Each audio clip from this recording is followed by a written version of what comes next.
They had no idea that on the first day of class I was going to say to them, would you like to spend your spring break representing families in a detention center in South Texas? And what has happened between that day and today has just been remarkable. We went to Karnes because of a need for legal representation for these women and children, both in their asylum claims and primarily in an effort to have them released on bond. The majority of the work that we did when we were in Karnes was working with women who were trying to get bond and preparing petitions for them to get bond redeterminations that would allow them, with the support of their family or friends or whoever their sponsors were in the United States, to be released from custody so that they could get attorneys and properly prepare their asylum claims. You really can't imagine it until you're hearing people's stories and playing with their kids and feeling like they're so similar to us. I mean, most of them, like a lot of the women are my age. The kids are really young. Some of them are older, and they're just normal kids. They're just normal moms with normal mom problems, but they're having to deal with them in basically a prison.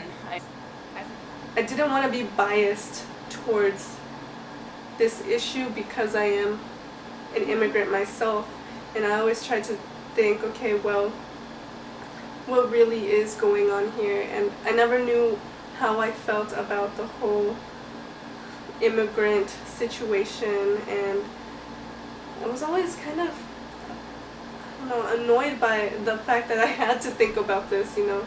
It is such a controversial topic, and it seems that people are on either side of the spectrum. There's no like middle ground. People are either, like she said, this should be happening, let's detain all these immigrants, we don't want them in our country, or, you know, empathy for these people with understanding their situation and why they're doing this. But being here and seeing this, I think that your political orientation doesn't really affect the fact that these are mothers and children in a detention center. As important as it is for us to keep helping people with these claims, they're going to keep filling those beds. So, you know, to really make a difference will mean having to change the way this whole system works and getting the detention centers like Karnes and Dilley closed. It's going to be hard to do from Tulsa, but it doesn't matter. We're going to do it, and we're going to, you know, go work through those obstacles, because otherwise, who are they going to have? Each of these students who was involved in these efforts understood that responsibility to those clients was theirs, and that if they stopped moving forward, that there wasn't going to be anybody else coming behind them that was going to pick up the ball.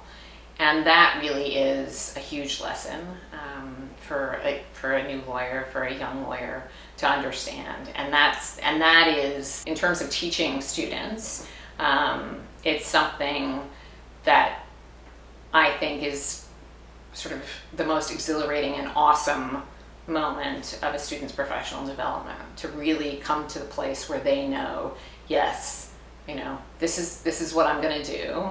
I'm taking this responsibility on, and I am a lawyer, right? I am a professional. I can do this, and it's terrifying, but it's also really, really exciting.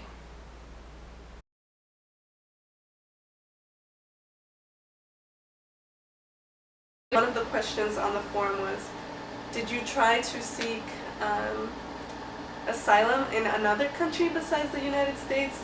And she said, there's no country like the United States. Yeah.